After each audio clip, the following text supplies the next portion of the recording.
गौतम बुद्ध की वशीकरण से जुड़ी एक प्रसिद्ध कहानी है जो उनके जीवन की गहन शिक्षाओं को दर्शाती है। इस कहानी में एक तांत्रिक का सामना बुद्ध से होता है जो उन्हें अपने वश में करने का प्रयास करता है। तांत्रिक अपने मंत्र और तंत्र शक्तियों से बुद्ध को प्रभावित करना चाहता था क्योंकि वह बुद्ध की शिक्षाओं को चुनौती मानता था और उनकी ख्याति से ईर्ष्या भी करता था। एक दिन तांत्रिक बुद्ध के पास आया और अपने तंत्र मंत्र से उन पर प्रभाव डालने की कोशिश की।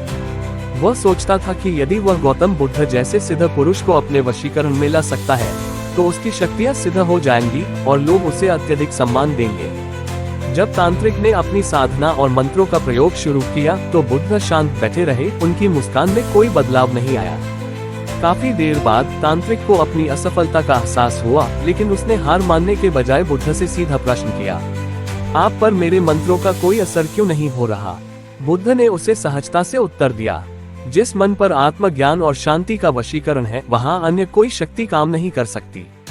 बुद्ध ने तांत्रिक को समझाया कि असली वशीकरण वह है जिसमें व्यक्ति सबसे पहले अपने मन और विचारों पर नियंत्रण कर सके। उन्होंने कहा कि सच्ची शक्ति दूसरों को वश में करने में नहीं बल्कि अपने अंदर की कमजोरियों को दूर करने में है। उन्होंने तांत्रिक को ये भी बताया कि यदि वह वास्तव में शक्ति प्राप्त करना चाहता है तो उसे पहले अपने भीतर के क्रोध, ईर्ष्या और अहंकार को जीतना होगा। बुद्ध की इस बात ने तांत्रिक के अंदर एक परिवर्तन लाया।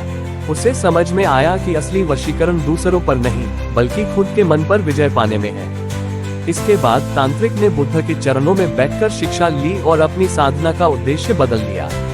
इस कहानी का सार यह है कि सच्चा वशीकरण दूसरों को अपने वश में करने में नहीं बल्कि अपने अंदर के दोषों को नियंत्रित करने और शांत, संतुलित जीवन जीने में है।